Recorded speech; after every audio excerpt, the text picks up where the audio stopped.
Who really killed the Grimes sisters? Who would want to harm two teenage sisters on a night out? And how did their disappearance and tragic deaths haunt Chicago for decades? The story of Barbara and Patricia Grimes, two innocent girls from Chicago, has puzzled people for nearly 70 years. Their case is filled with unanswered questions, strange sightings, and theories that lead nowhere. Today, we're diving into the haunting story of the Grimes sisters to try to understand what happened to them on that cold December night and why their tragic end has remained one of Chicago's most disturbing mysteries. On December 28, 1956, Barbara Grimes, 15, and her younger sister Patricia, 12, were excited to head out to the movies. They were huge fans of Elvis Presley, like many teens in the 1950s, and couldn't wait to watch his latest movie, Love Me Tender, at the Brighton Theater in Chicago. They left home that evening, telling their mom, Loretta, they'd be back right after the movie, around midnight. But midnight came and went, and there was no sign of Barbara and Patricia. Loretta grew more and more worried, and as the hours ticked by, she knew something was very wrong. By the next morning, the Grimes family reported the girls missing to the Chicago police, who quickly began a search. Their disappearance rattled Chicago, and soon, everyone was talking about the missing Grimes sisters. As hours turned into days, it was clear this wasn't just a case of two young girls running away. The entire city became involved. Police, neighbors, and volunteers searched every corner, alley, and park. Rivers were combed, abandoned buildings checked, and forests searched. Newspaper headlines shouted updates, urging people to look for Barbara and Patricia. Despite all these efforts, there was no trace of them. It was as if they had disappeared into thin air. Over the next few weeks, tips and sightings poured in from all over.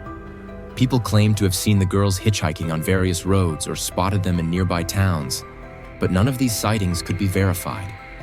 Some witnesses even reported seeing the girls at different screenings of Love Me Tender, sparking wild rumors that they might have run away to meet Elvis Presley himself. But none of these leads amounted to anything.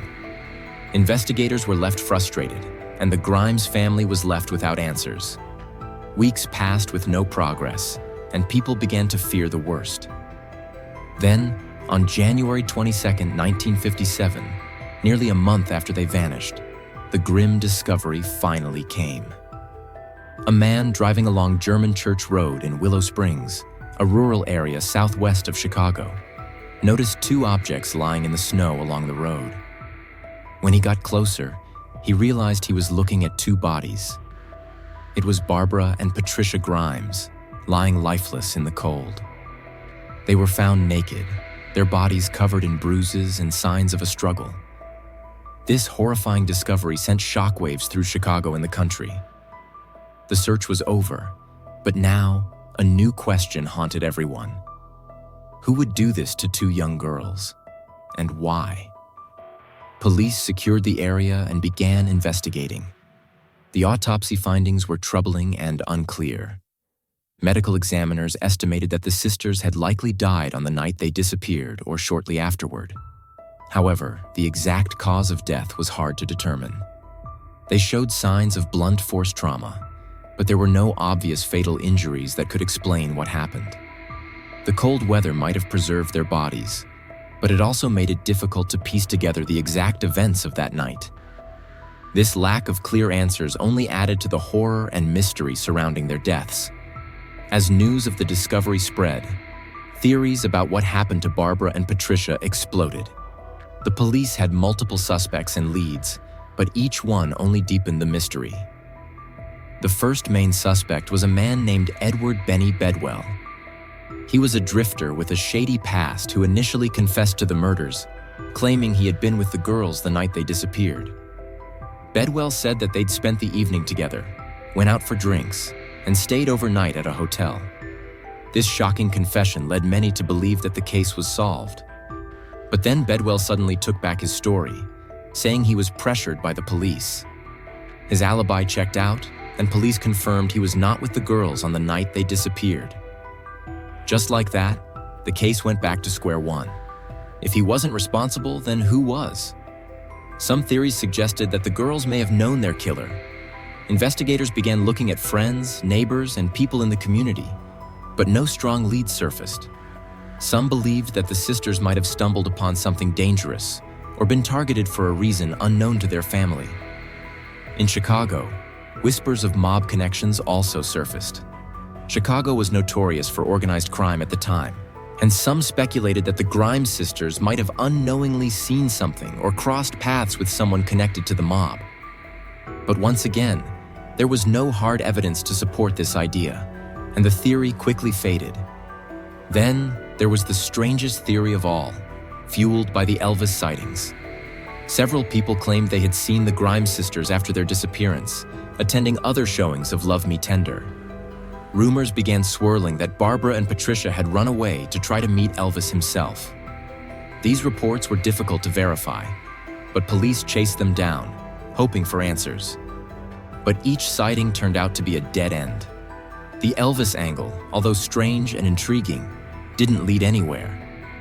It seemed more likely that the sightings were just a case of hysteria, people seeing what they wanted to see in the frenzy surrounding the case. Despite the intense media coverage and countless investigations, no one could solve the mystery of who killed Barbara and Patricia Grimes. The case remained cold, even as detectives tried to reopen it multiple times over the years.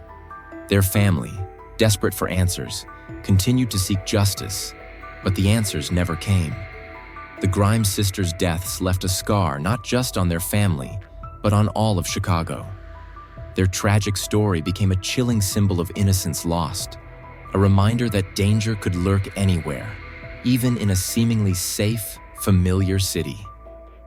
As time went on, the Grimes sisters' story grew into legend. True crime enthusiasts, journalists, and even amateur detectives took up the case, combing through old files, searching for any missed clues that might reveal the truth. Books were written, documentaries were filmed, and theories continued to circulate. But after nearly 70 years, the case remains unsolved, frozen in time. No one has been able to explain what really happened to the Grimes sisters on that December night, and no one has been able to answer the burning question: who killed Barbara and Patricia? It's possible that somewhere, someone still knows the truth, or that a crucial clue lies buried, waiting to be discovered. Or maybe the secret was taken to the grave long ago.